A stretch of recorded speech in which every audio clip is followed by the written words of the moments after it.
पत्रकारलाई दौडा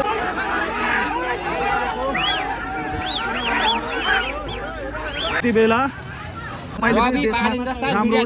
सबैजना झुममा आउनेवाला यो देश बन्दैन बुझ्नुभयो नि कुरा के भन्नुभयो फेरि भन्नु फर्काउनु एकछिन प्रश्न तपाईँले के भन्नुभयो होइन तपाईँले प्रश्न के भन्नुभयो गर्नु त सुन्नुहोस् कुरा के भनेपछि सबैजना क्यामेरा देख्दा बित्तिकै आएर दिनुपर्छ भन्ने छैन होइन त्योभन्दा अगाडि के भन्नुभएको थियो तपाईँले बाली समथिङ जोडेर बोल्नु भएको थियो पत्रकारले त्यसरी जुनै मिडिया ट्रायल गर्ने पनि छ नेपालमा उनीहरू हाम्रो पार्टी होइन काम गर्ने पार्टी हो विकासमा जाने पार्टी हो त्यसै माइक घस्न मिल्दैन सबैले बुझ्नुभयो नि कसरी अधिकार के अधिकार कसको अनुमतिले अधिकार लिएर आउनु कुन अधिकार कसलाई अधिकार मागेर आउनु भयो माग्नुपर्छ पर्दैन जानुहोस् तपाईँहरू भने मानिदिनुहोस् जानिदिनुहोस् तपाईँ जान पाउनुहुन्छ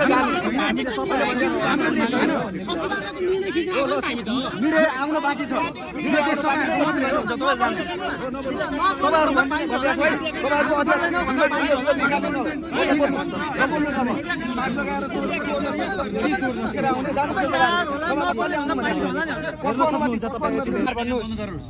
देश यतिकै बन्नेवाला छैन साथीहरू जिम्मेवार बन्न सिक्नुहोस् देश यसरी हावी गरेर देश बन्दैन अहिलेसम्म सबैजना त्यसरी नै चले जस्तो देखिरहेको छ त्यसलाई तपाईँहरूले पनि हेर्नु भएको छ तपाईँ पनि एउटा युवा हो त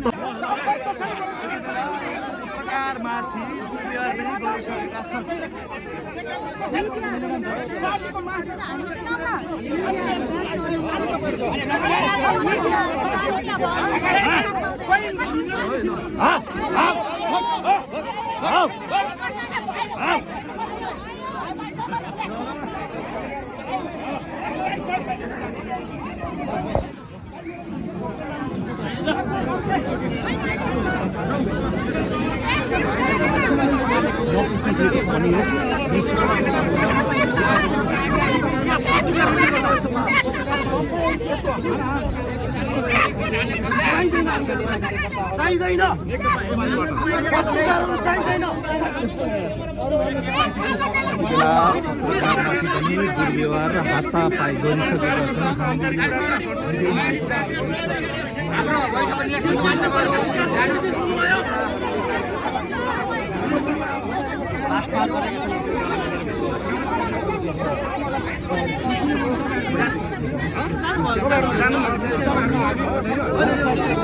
बधाई छ तपाईँहरूलाई प्रेस चौतारीको सदस्यज्यूलाई झन् बधाई छ प्रेस चौतारी बधाई छ हजुरहरू पत्रकारको राम्रो व्यवहार भएको छ प्रेस चौतारीबाट हाम्रो हुनुहुन्छ सर दोस्रो पटक पत्रकारमाथि खोलिनु भएको छ एमालेका नेताहरू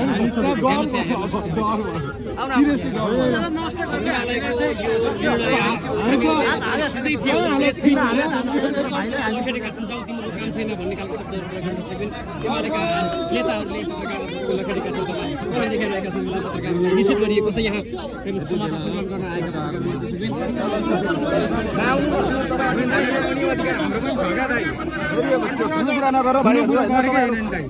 भित्रदेखि 4 पटक पत्रकार साथीहरूले पनि सुन्ने कुरा उहाँहरूले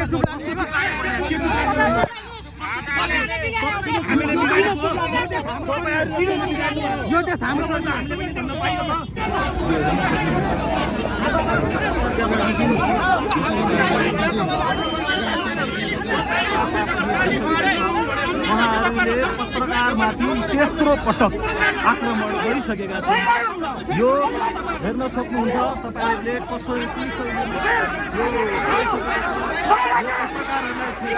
पत्रकार साथी हुनुहुन्छ उहाँमाथि नै दुर्व्यवहार भएको उहाँलाई कुटपिट पनि भएको छ है तपाईले के गर्नु भएको थियो गल्ती रिपोर्टिङको लागि यो आगो हैन खिचेको हैन भित्र पनि हैन बाहिर हो नि बाहिर बसेर खिचा हो नि सडन बसेर खिच्दै गर्दाखेरि त सडकमा बसेर खिच्दै गर्दाखेरि म माथि हाल्छ हेर्नुस् त सुनिल पत्रकारमाथि घुम पनि तोडफोड भएको छ ट्राइपोडी बच्चा कुचुक नै भएको छ यता पत्रकार साथी हुनुहुन्छ उहाँले चाहिँ सडकमा बसेर समाचार सङ्कलन गएको च्यासलको एमालेको केन्द्रीय पार्टी कार्यालयमा आउँदाखेरि हेर्नुस् यहाँ राति युवाहरूले हातपात गरे एमालेका नेता कार्यकर्ता भन्नुस् सिधै भन्नुस् न एमालेका नेता कार्यकर्ता के भएको झोले झोले भन्नु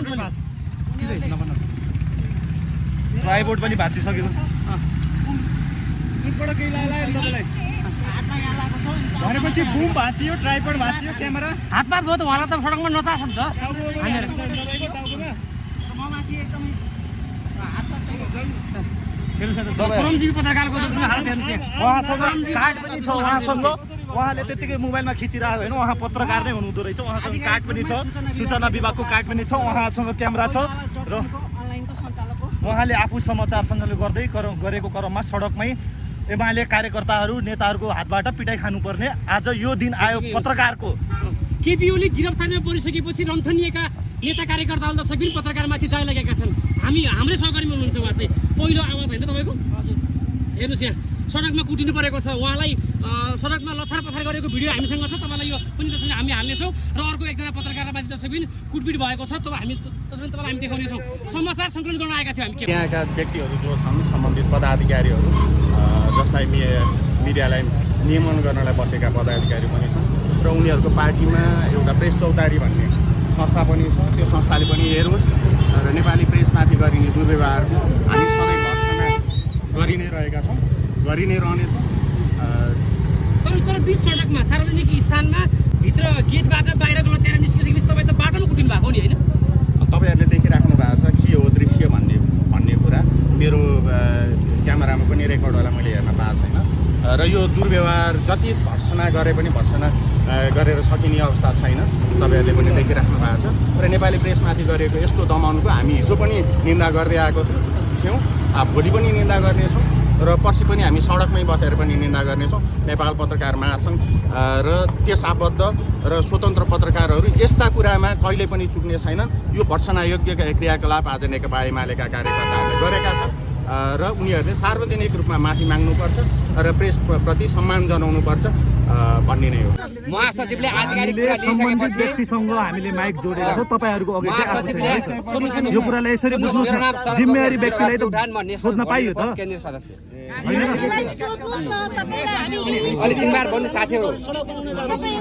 पत्रकार राज्यको तेर्सो चौथो अङ्ग गरेपछि तपाईँहरू त्यही अनुसार जिम्मेवार अगाडि बढ्न सक्नुपर्छ क्या साथीहरू।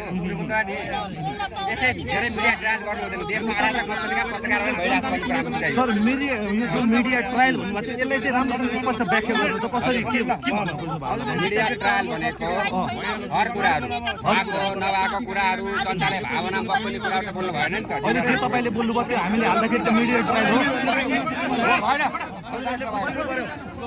सामने भइसकेको छ हजुर।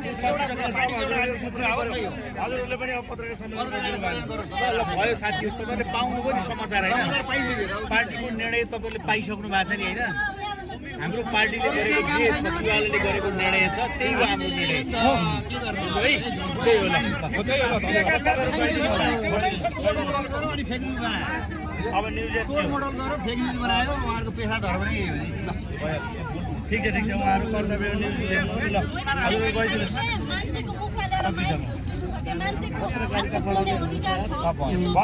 हामी धेरै आएको छौँ होइन?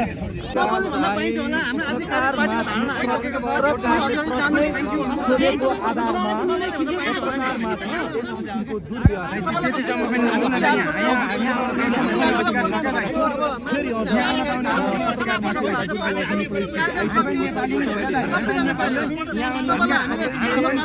स्वागत गरेको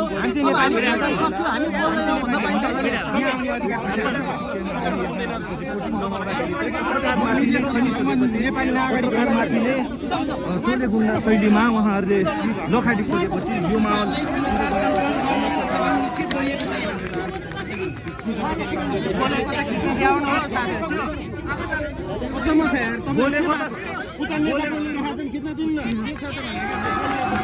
नेता बोलेको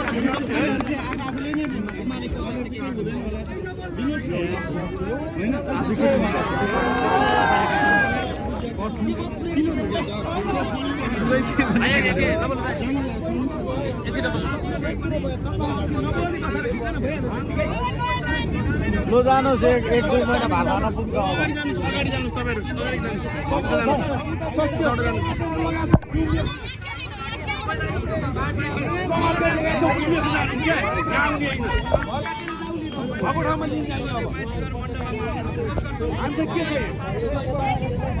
दर्शकबिन नमस्कार। यति बेला तपाईँले हेरिसक्नुभयो, फेरि उहाँहरूले एउटा अर्को आन्दोलनको लागि आग्रह गरिसक्नु भएको छ। उहाँहरूले माइतीघर मण्डलामा फेरि हामी विरोध प्रदर्शन कार्यक्रम चलाउने भन्ने उहाँहरूले भनिसकेका छन्।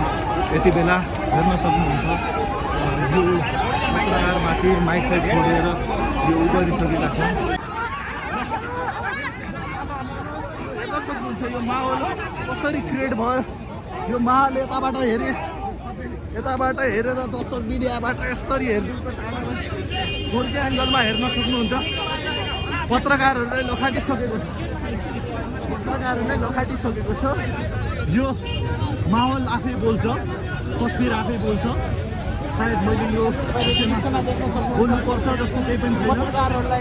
यो नेकपा एमालेका पार्टी कार्यालयभित्रबाट पत्रकारलाई लखाटिसकेको छ।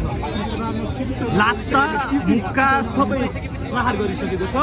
हेर्न सक्नुहुन्छ पत्रकारलाई कस्तो दुर्व्यवहार हो। यो लागि चौथो पटक भइसकेको छ एउटै कार्यालयभित्र आजकै दिन मितिमा पत्रकारमाथि दुर्व्यवहार गरेको हामीले प्रत्यक्ष भिडियो मार्फतबाट उहाँहरूलाई प्रश्नहरू गरेको आधारमा यति बेला उहाँहरूले पत्रकारले पिटाइ खाने अवस्था आइपुगेको छ। यो अवस्था तपाईँ हेर्न सक्नुहुन्छ।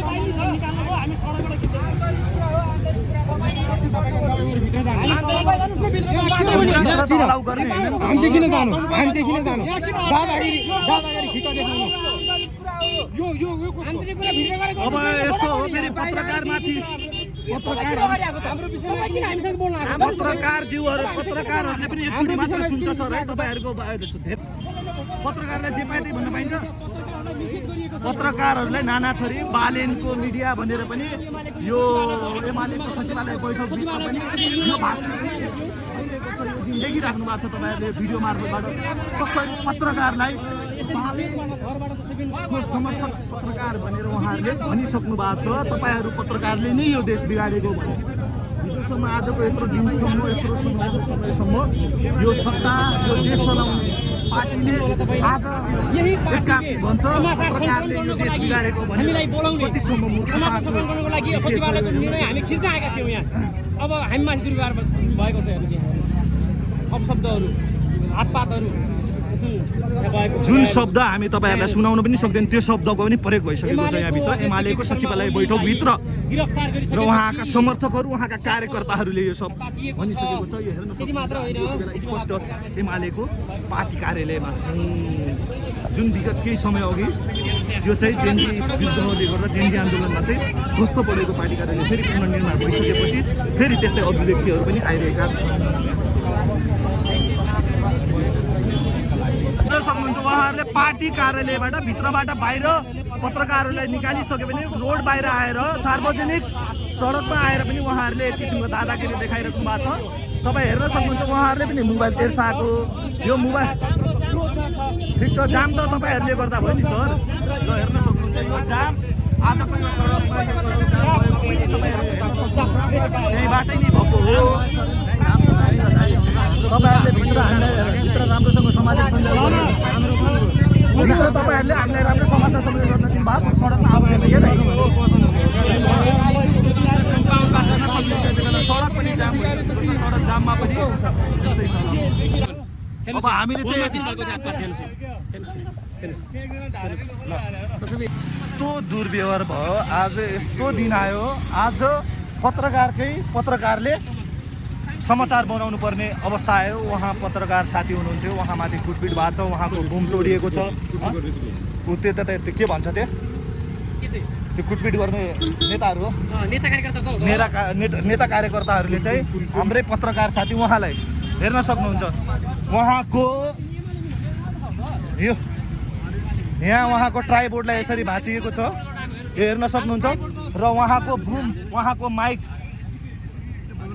यसो समाचार सङ्कलन गर्ने क्रममै नै उहाँमाथि दुर्व्यवहार भएको छ। ल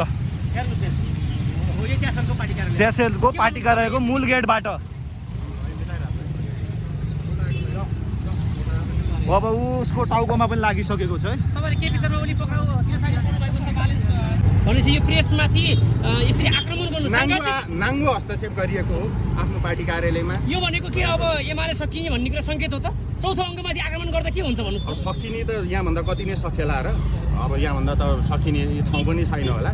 तर पनि नेपाली प्रेसमाथि गरिने यस्ता दुर्व्यवहार नेकपा एमाले गरेर पनि हामी यति नै भर्सना गरिराखेका छौँ र अरू पार्टीले गर्दा पनि भर्सना योग्य नै छ।